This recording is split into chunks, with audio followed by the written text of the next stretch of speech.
কাকে আমার পাঠিয়ে? বাংলাদেশীয় ডকুমেন্টস আছে, আমি বাংলাদেশি না, সরকার বলতে পারবে না। আপনি বাংলাদেশি না ভারতীয়? যে ভারতীয় সাজিয়ে নিয়ে আসেনি, এটা মিথ্যে। আমি বাংলাদেশি, ভারতীয়রা কেন সাজিয়ে নিয়ে আসবে, এটা তো মিথ্যে। আমি বাংলাদেশি, আমার মা বাংলাদেশি, আমার ভাই বাংলাদেশি, আমরা বাংলাদেশি। এই মুহূর্তে রয়েছে একেবারে হাকিমপুর সীমান্তে, ভারত বাংলাদেশের একেবারে 0 পয়েন্টে। এরপর এই সীমান্ত পার করতে হলে ডকুমেন্টস ভেরিফাই করে তারপর আপনাকে ওই পারে যেতে হবে। আর এই জায়গাটায় কিন্তু যে ছবি দেখা যাচ্ছে যে একদিকে বাংলাদেশি অনুপ্রবেশকারী, স্থানীয় জনতা, পুলিশ প্রশাসন, গণমাধ্যমে একেবারে ভিড়। কারণ বিজেপি সরকারের যে অনুপ্রবেশ বিরোধী অভিযান, তাতেই কিন্তু একেবারে সাঁড়াশি চাপে পড়ে বাংলাদেশি নাগরিক যারা এতদিন ধরে ভারতে ছিলেন, কাজকর্ম করেছেন, ভারতের সুবিধা পেয়েছেন, তারা কিন্তু এবার ফিরতে হচ্ছে তাদেরকে বাংলাদেশে। ইতিমধ্যেই সেই প্রসেসিং শুরু হয়েছে, প্রশাসন এসেছেন। এবং সব থেকে বড় প্রশ্ন যেটা অনেকেই বলছেন যে ভারতীয়রা নাকি ইচ্ছেকৃতভাবে বাংলাদেশে সাজিয়ে বাংলাদেশে পাঠিয়ে দেওয়া হচ্ছে। সেই প্রশ্নের উত্তরটা আজকে আপনাদের দেব। দেখুন যে সত্যিই কি ভারতীয়দের বাংলাদেশে সাজিয়ে বাংলাদেশে পাঠিয়ে দেওয়া হচ্ছে, নাকি আদতেই তারা বাংলাদেশি হয়ে এতদিন ধরে ভারতে বসে সুবিধা নিয়েছেন। তারা কি বলছেন, ওই দেশে যে এখন ফিরে যাবেন, এই নিরাপত্তা কি পাবেন? ভারতে 9 বছর 10 বছর ধরে থেকে যে নিরাপত্তা পেয়েছেন, সেই নিরাপত্তা কি পাবেন ওই দেশে গিয়ে? এবং তারা এই যে কর্মসংস্থান, দিন এনে দিন খাওয়া যে মানুষগুলো, এই টাকা রোজগার কি, মাসিক রোজগার কি এই পরিমাণ হবে বাংলাদেশে ফিরে গিয়ে? তারা কি বলছেন তাদের মুখে শোনাবো, বাংলাদেশি নাগরিকদের মুখে শোনাবো যে তারা কি বলছেন, যে আদৌ কি হবে সেই রোজগার, আদৌ কি সেই নিরাপত্তাটুকু পাবেন তারা? কোথা থেকে এসেছে? আমি বাংলাদেশ থেকে আমার কলরা থানা, আমি এখানে আসছি আর 8-10 বছর আগে কাজের জন্য আসছি। আমার ফ্যামিলি বাচ্চারা আমার দেশে যাচ্ছে, ওইখানে থাকি যাচ্ছে বলে আমরা চলে যাচ্ছি, খুব সুস্থভাবে চলে যাচ্ছি। কত বছর আগে এসেছিলেন? 8-10 বছর আগে। কিভাবে এলেন? তখন আমরা আসলে তখন আমাদের কলরে লাগে কত টাকা নিয়েছিল এই আসার জন্য? তখন অল্প পয়সা, মনে হয় 400-500 টাকা মতো নিয়েছি। উদ্দেশ্য কি ছিল এখানে এটা এসে? এসে তো কাস্টমার করবো একটু খাটাখাটি। যখন এসেছেন তখন তো হাসিনার সরকার ছিল, যখন এই দেশে আসলেন আপনি বাংলাদেশে, তখন হাসিনার সরকার, কোনো সুবিধা পাননি? না, কোনো সুবিধা করে পাওয়া যায়। আবার তো গরিব মানুষ, আমাদের দিন ঘরে খাই তো, আমাদের ফ্যামিলি পাত্র চালাতে পারছে না, তাই এখানে আসছিলাম। কিন্তু কিভাবে এলেন? বাংলাদেশের অধিকাংশ মানুষ মুসলিম, ভারতের অধিকাংশ মানুষ হিন্দু। বাংলাদেশের মানুষ তো ভারতকে পছন্দ করেন না, তাই না? না, ওই তখন আসা যাওয়া করতো, এই কারণে আসছিলাম কাজে কমার জন্য। এখানে নিরাপত্তা কেমন? এখানে থাকার ব্যবস্থা কেমন? সামাজিক নিরাপত্তা কেমন? খুব শান্তি ছিল, তো এইবার একটু। এই বাংলাদেশের অধিকাংশ মানুষ বলছেন যে ভারত থেকে আপনাদেরকে নাকি ইচ্ছে করে পাঠিয়ে দেওয়া হচ্ছে, আপনারা ভারতীয়। আসলে কি আপনি ভারতীয়? না, আমি বাংলাদেশ। একদম আপনার বাড়ির অ্যাড্রেসটা বলুন তো বাংলাদেশে। আমার বাড়ি বাংলাদেশে হলো আপনার কলারোয়া থানা, হাতেগাজা কলারোয়া থানা, সিঙ্গাল গ্রাম। কি কত বছর আগে এসেছিলেন এই দেশে? 9 বছর হবে। 9 বছর। কি কারণে এসেছিলেন? আমরা খুব ভাতের কষ্টে আসছিলাম, মানে ওই দেশে খাওয়া দাওয়ার মানে কি কোনো প্রবলেম? কাজ নেই, কোনো কাজ নেই, জায়গা জমি নেই, মানে কিছু খুব খাওয়ার কষ্ট হয়েছে। ওখানকার সরকারের তরফ থেকে আমি মারা গেল না বাবা, সেরাম পাতাম না, খাওয়ার কষ্ট হইতো খুব। আর ওর বাবা ছিল শ্বাসকষ্ট রুগী, ডায়াবেটিস, উনি তো মারা গেল। আমার বাচ্চা দুটো নেই, আমি ওটা খুব শরীর খারাপ, ব্যারামি, মির্গির রোগ। এই ছেলেটা আমার একটু ভালো, তাই এই জন্য আসি। বাংলাদেশে কোথায় থাকতো?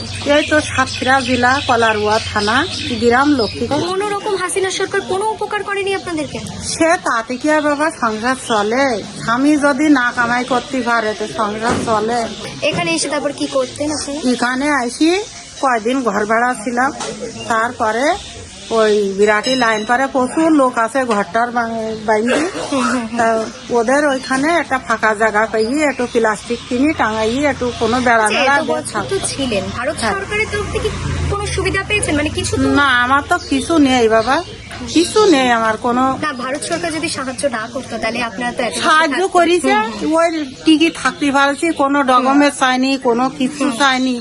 এবার খুব আমি বাবা বলতে পারবো না, কোন বিরুদ্ধে কথা বলছি কি বলছি, আমার মাথায় কিছু আমি বুঝি না। ভারতের তরফ থেকে যেটা করা হচ্ছে সেটা ইচ্ছাকৃত ভাবে করা হচ্ছে, কিন্তু তারা তো বারে বারে বলছেন আমরা বাংলাদেশেরই নাগরিক, এখানে কিছু কারণবশত চিকিৎসা, আবার কেউ বলছেন যে তাদের কর্মসংস্থানের জন্য তারা এখানে এসেছে, কিন্তু অ্যাকচুয়ালি তারা বাংলাদেশের কাগজপত্র রয়েছে, এখানে কোনো কিছু কাগজপত্র নেই, ভারতীয় নাগরিক হিসেবে যেটুকু বৈধ কাগজপত্রের প্রয়োজন তাদের নেই, তারা শুধুমাত্র এসেছিলেন কাজের সন্ধানে, চিকিৎসার সন্ধানে। এবং আপনারা দেখতে পাচ্ছেন এই মুহূর্তে যে তারা বিভিন্ন রকম যে সামগ্রী, তাদের ব্যবহারিক জিনিসপত্র, একটা সংসার করার জন্য যা যা প্রয়োজন হয় সমস্ত কিছু প্রয়োজনীয় জিনিস নিয়ে একেবারে এক দেশ ছেড়ে আরেক দেশে যাওয়ার জন্য রওনা হয়েছেন।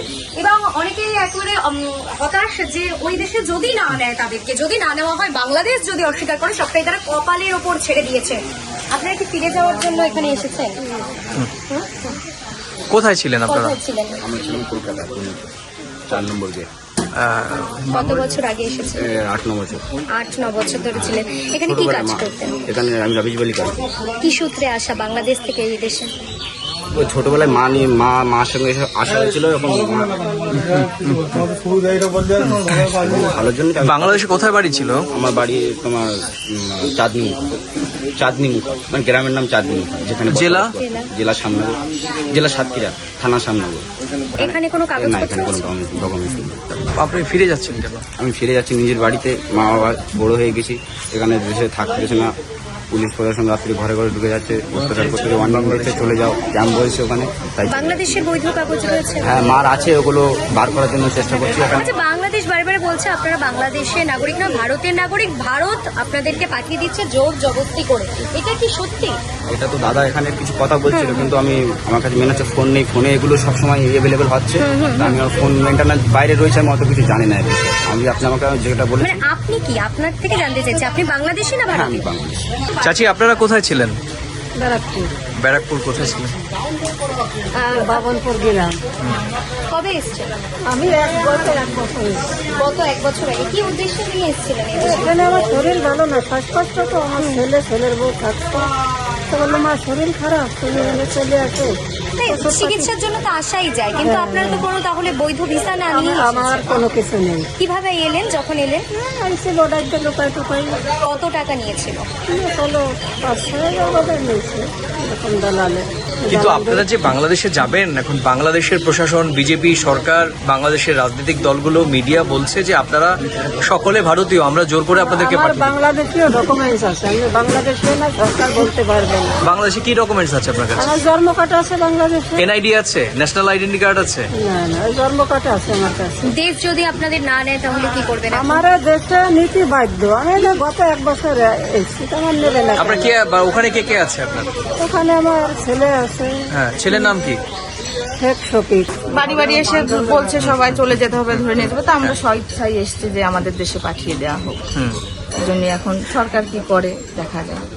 এখন দেশ যদি না নিয়ে, সেটা এখন ভাগ্যে যা আছে। আপনার আছে দেশের ডকুমেন্টস বাংলাদেশ? সেটা আমাদের আছে, কিন্তু বর্ডারে যায় তারা কি বলে বিএসএফরা, বা যদি পরে যোগাযোগ করতে হয় দেশে, সেটা মানে বাড়িতে সেটা করবো। ভারতীয়রা নাকি বাংলাদেশিদের পাঠিয়ে দিচ্ছে, মানে জোর করে ভারতীয়দের বাংলাদেশে নাকি না পাঠিয়ে না, দিচ্ছে? ভারতীয়দের পাঠাচ্ছে না, যাদের ডকুমেন্টস নেই তাদের বলছে তোমরা চলে যাও। কেন চলে যাচ্ছেন? আপনারা তো এসছিলেন, তো কেন চলে যাচ্ছেন? এসছিলাম, 2016 ডকুমেন্টস লাগবে। আগেকার যেসব ডকুমেন্টস আছে সেসব তো আর আমাদের কাছে নেই, আমরা তো সদ্যই এসছি, আমরা কোনো ডকুমেন্টস করিও নি এখনো মানে মন পর্যন্ত। থেকে চাইতেন ভারতীয় বাসিন্দা হতে?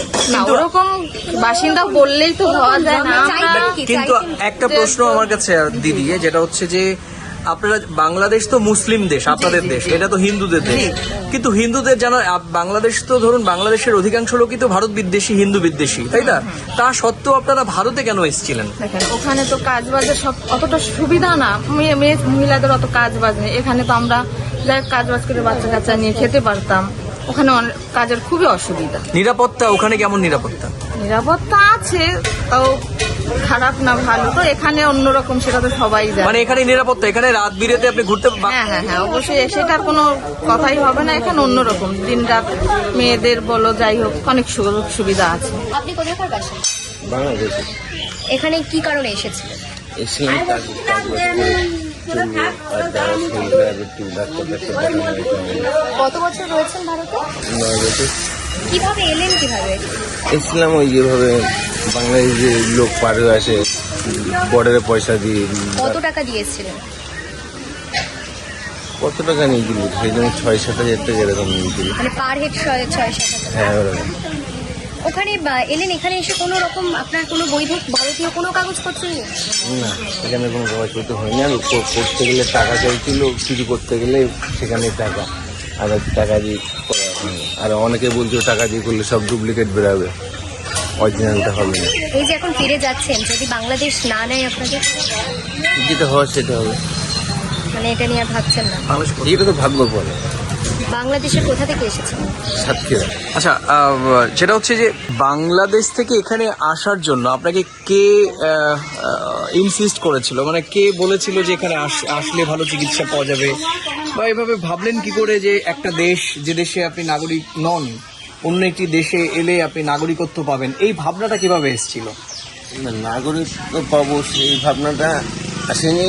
গেছিলাম যে ওখান দিয়ে তো কম বেশি এই চারি সাইড দিয়ে কম বেশি লোকজন যায়, আর সবাই বলে ইন্ডিয়ায় ডাক্তার ভালো, তো সেই একটা হিসাব করে এসেছিলাম। আর কাজকর্ম সেরকম জমি জায়গাও মাঠে নেই, ওই ভিটে বাড়িটুকু আছে, সেটা দিয়েই খাওয়া দাওয়ার প্রবলেম হতো। তাই ভাবলাম যে ওখানে গিয়ে কিছু করে কমে খায় চলি, এই হিসাব করে আসি। আর ডাক্তার দেখানো এই। আপনি বললেন যে আপনি কয়েক বছর আগে এসেছেন, এখানে কোথায় ছিলেন? বিরাটিতে। বিরাটি কোথায় ছিলেন? বিরাটিতে ছিলাম কিছুদিন, ঘর ভাড়া ছিলাম।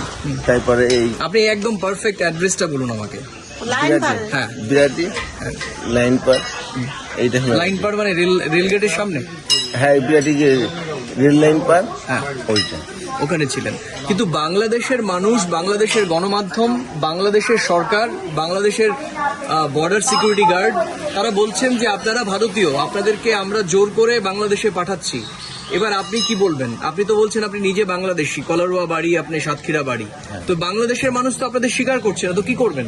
না, ওখানকার তো আই কার্ড আছে। আই কার্ড থাকলে ওরা তো বলছে যে না, ওরা ওখানে বিজেপি টহল দিচ্ছে, আপনাদের ভেতরে নিচ্ছে না, কি করবেন আপনি?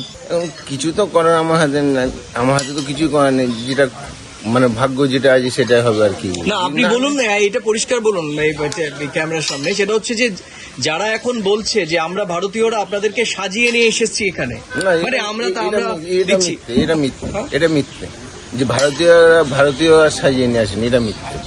আমি বাংলাদেশি, ভারতীয়রা কেন সাজিয়ে নিয়ে আসবে, এটা তো মিথ্যে। আমি বাংলাদেশি, আমার মা বাংলাদেশি, আমার ভাই বাংলাদেশি, আমরা বাংলাদেশি। পাচ্ছেন এই মুহূর্তে একেবারে বিএসএফ এই মুহূর্তে উপস্থিত হয়েছেন এবং তাদেরকে কিন্তু এই মুহূর্তে নাম লিস্ট করা হবে, নিয়ে যাওয়া হচ্ছে। তারপর হয়তো তাদেরকে হোল্ডিং সেন্টারে রাখা হতে পারে, সমস্ত নথিপত্র যাচাই করা হবে এবং তাদেরকে কিন্তু এই মুহূর্তে নাম লিস্ট করার জন্য এই জায়গাটা ছেড়ে দেওয়া হলো এবং সেখানে কিন্তু অস্থায়ীভাবে একটা টেবিল সাজিয়ে এখানে তাদের নাম লিস্ট করা হবে।